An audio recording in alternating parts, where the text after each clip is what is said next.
Dubai एक ऐसा देश जिसकी चकाचौंध ने लोगों को अपनी तरफ काफी बार अट्रैक्ट किया है। लेकिन यह बात तो आप सभी जानते हैं कि दुबई शुरू से ही ऐसा नहीं था। आज से 30 साल पहले तक दुबई के पास सिर्फ एक बिल्डिंग हुआ करती थी, जिसको आज दुबई में वर्ल्ड ट्रेड सेंटर के नाम से जानते हैं। हाँ, यही वो बिल्डिंग है जिसको देखते देखते लोगों की टोपियां गिर जाया करती थी।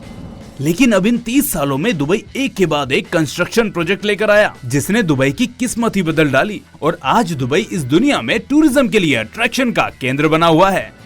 और ऐसा ही एक प्रोजेक्ट दुबई ने शुरू किया था, मैन मेड आइलैंड बनाने का, मतलब आर्टिफिशियल आइलैंड, जिसमें 300 छोटे छोटे आइलैंड्स बनाए गए। लेकिन यह प्रोजेक्ट सफल नहीं हो पाया और आज तक यहाँ आइलैंड्स खाली पड़े हुए हैं। क्या आप इनको खरीदने का मन बना रहे हैं?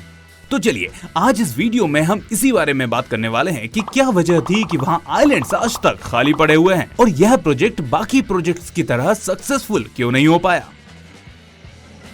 लेकिन वीडियो को शुरू करने से पहले अगर आपने हमारे चैनल को अब तक सब्सक्राइब नहीं किया है तो आप अपनी जिंदगी में बहुत कुछ मिस कर रहे हैं। तो सबसे पहले इस चैनल को सब्सक्राइब कर लीजिए। किसी समय में दुबई में कुछ नहीं हुआ करता था। 100% दुबई तेल पर ही निर्भर करता था।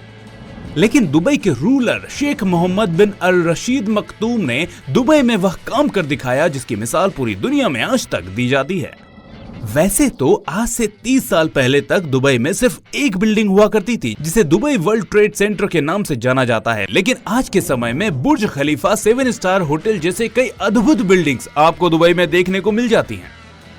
दुबई में इतने प्रोजेक्ट्स हुए हैं कि दुबई का कोना कोना वर्ल्ड क्लास लग्जरी से भरा पड़ा है। लेकिन जब दुबई के पास मस्जिद मेगा प्रोजेक्ट बनाने के लिए जमीन कम पड़ी तो वहाँ के शेख ने समंदर की ओर काम करने का फैसला किया। और यहाँ दुबई के शेख ने 1999 में बुर्ज अल अरब बनाकर वेस्टर्न टूरिज्म को अपनी ओर कर चुका था, जिसके बाद दुबई के बीच भी काफी फेमस होने लगे।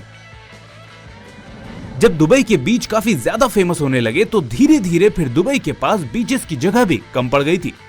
तो फिर दुबई की कोस्टल लाइन जो सिर्फ 70 किलोमीटर पर से ली थी, वहां पर सबसे पहला प्रोजेक्ट पाम आइलैंड तैयार किया गया, जो आसमान से देखने पर पाम के पेड़ के जैसा दिखता था। पाम आइलैंड प्रोजेक्ट सफल होने के बाद एक प्रोजेक्ट द वर्ल्ड के नाम से लॉन्च किया गया, जिसमें 300 छोटे आइलैंड्स मौजूद थे और द वर्ल्ड का डिजाइन अर्थ के नाम के हिसाब से रखा गया था, जिसमें 300 छोटे छोटे आइलैंड्स मौजूद थे और द वर्ल्ड का डिजाइन अर्थ के नाम के हिसाब से रखा गया था, जिसमें हर कंट्री के नाम से अलग अलग आइलैंड्स बनाए गए थे। फिर 2003 में द वर्ल्ड के कंस्ट्रक्शन का काम शुरू कर दिया गया, जो दुबई की साहिल से 3.5 किलोमीटर दूर समुद्र की खतरनाक लहरों को रोक कर बनाया गया था। हाँ, ये काम देखने में तो सुपरमैन का लगता है, लेकिन इसे साधारण लोग बना रहे थे। बड़े बड़े सुपरस्टार, बिजनेस टाइकून ने खूब बढ़ चढ़कर इस प्रोजेक्ट में हिस्सा लिया और अपने पर्सनल यूज के लिए आइलैंड को खरीदना शुरू किया। हाँ, अब आते हैं ना अपने मुद्दे की बात पर। कितने का दिया भाई साहब ये आइलैंड? इसमें जो छोटे छोटे आइलैंड्स थे उनकी कीमत $15 मिलियन यानी 112 करोड़ रुपए, और बड़े बड़े आइलैंड्स $50 मिलियन यानी 375 करोड़ रुपए के आसपास सेल किए गए थे। इस प्रोजेक्ट को इतनी कामयाबी मिली कि इसका कंस्ट्रक्शन कंप्लीट भी नहीं हुआ था और 2008 में 60% से ज्यादा आइलैंड सेल आउट हो चुके थे। यहाँ आइलैंड्स जो रेत पर बने हुए थे, इनकी ज्यादा कीमत होने का कारण यह भी था कि इनको बनाना आसान नहीं था। जिस जगह पर यह बनाए जा रहे थे वहाँ लहरों वाले समंदर में एक छोटा सा आइलैंड बनाना भी बहुत मुश्किल काम था। और यहाँ तो दुबई 300 आइलैंड्स बनाने लगा था और सिर्फ एक आइलैंड को बनाने में इतनी ज्यादा रेत का इस्तेमाल हो रहा था कि पूरा का पूरा क्रिकेट स्टेडियम टॉप से लेकर बॉटम तक भर सकता था।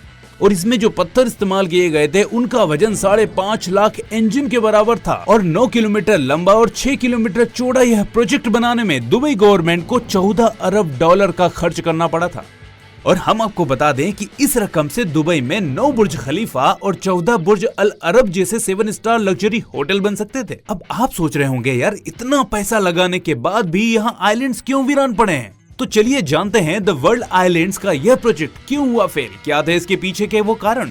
इसका सबसे पहला रीजन तो यह है कि सबको उम्मीद थी कि इस प्रोजेक्ट का डिजाइन अर्थ के मैप के हिसाब से बनाया जाएगा।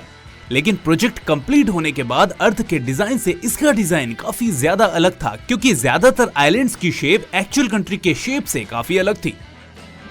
एक रीजन यह था कि 2008 में द वर्ल्ड आइलैंड्स की लॉन्च रखी गई, जिसमें पूरे दुबई को फायरवर्क से रोशन कर दिया गया था, जिसमें पैसा काफी ज्यादा बहाया गया और वह सारा का सारा बेफिजूल ही साबित हुआ, क्योंकि वह तब का वक्त था जब दुनिया को ग्लोबल फाइनेंशियल क्राइसिस ने घेर रखा था। और द वर्ल्ड के 60% आइलैंड्स इस फाइनेंशियल क्राइसिस से पहले ही फेल हो चुके थे। और इस क्राइसिस की वजह से न सिर्फ वर्ल्ड आइलैंड्स बल्कि दुबई के प्रॉपर्टीज के रेट्स भी जमीन पर आ चुके थे। एक वजह यह हुई जब फाइनेंशियल क्राइसिस की वजह से वहां पर आइलैंड्स पर काम नहीं कराया गया तो धीरे धीरे आइलैंड समुद्र में डूबने लगे और यह नोटिस किया गया कि आइलैंड्स एरोजन की वजह से समुद्र से नीचे जा चुके हैं और यह खबर काफी खतरनाक थी। वहां की मीडिया कवरेज ने लोगों का इस प्रोजेक्ट से ट्रस्ट काफी कम कर दिया था। इंजीनियर और रिसर्च टीम ने जब आइलैंड एरोजन को इन्वेस्टिगेट किया तो एक और खतरनाक मामला उभर कर सामने आया कि पाम जुमेरा, पाम जबल अली और पाम डेरा के साथ साथ द वर्ल्ड आइलैंड्स की कंस्ट्रक्शन में इस्तेमाल होने वाली रेत जो थी वह पर्शियन गल्फ के समंदर से फ्रेजिल के जरिए निकालकर आइलैंड में इस्तेमाल की गई थी। हाँ, समझ में नहीं आया ना? चलिए इसको आसान तरीके से समझते हैं। जहाँ पर से रेत निकाली गई थी वहाँ पर पानी का दबाव बढ़ चुका था। समुद्र के वेव्स में काफी चेंज नोटिस किए गए थे और इसकी वजह से सिर्फ आर्टिफिशियल आइलैंड्स नहीं बल्कि पूरी दुबई की कोस्टल लाइन में एरोजन देखी गई।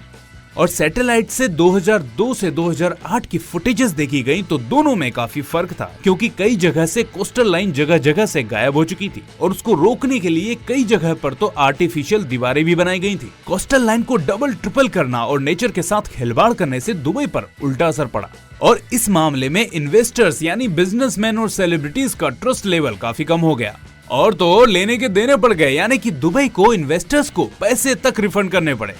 तो दोस्तों, कैसी लगी आपको यह जानकारी हमें कमेंट करके जरूर बताएं और ऐसे ही इंटरेस्टिंग वीडियोस पाने के लिए आप हमारे चैनल को सब्सक्राइब करना ना भूलें और मिलते हैं अगली ऐसे ही इंटरेस्टिंग वीडियो के साथ। तब तक के लिए धन्यवाद।